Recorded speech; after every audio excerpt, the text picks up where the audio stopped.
भारतीय काव्य शास्त्र से अभिप्राय मूलतः संस्कृत काव्य शास्त्र से है। यानी जहाँ भी क्वेश्चन आएगा कि भारतीय काव्य शास्त्र के बारे में बताइए तो वो संस्कृत वाला ही काव्य शास्त्र है। संस्कृत में साहित्य के लिए काव्य शब्द का प्रयोग किया गया है। यानी साहित्य को संस्कृत में काव्य कहते हैं।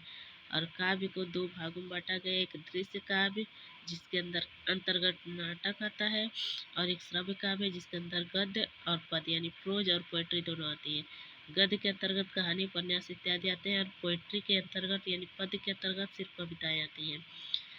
काव्य से संबंधित विविध पक्षों का अध्ययन करने वाले शास्त्र को काव्य शास्त्र कहा जाता है। यानी काव्य से संबंधित जो भी अध्ययन करने वाले शास्त्र हैं उसको काव्य शास्त्र कहते हैं। इसमें काव्य के लक्षण, हेतु, प्रयोजन, गुण, दोष आदि का विवेचन किया गया है। आधुनिक काल में काव्य के स्थान पर साहित्य शब्द प्रचलित है।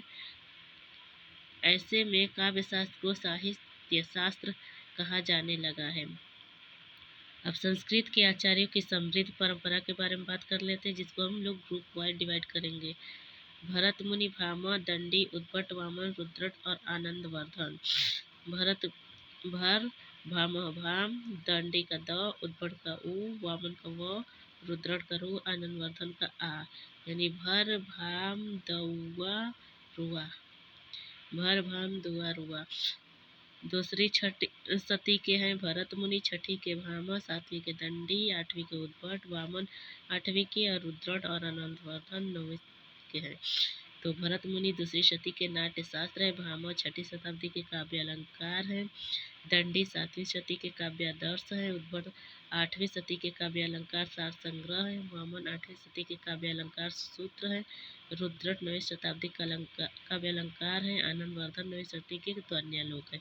यानी काव्य अलंकार दो लोगों का, ऊपर से दूसरे नंबर पे काव्य अलंकार भामा का, नीचे से दूसरे नंबर पे काव्य अलंकार रुद्रट का है।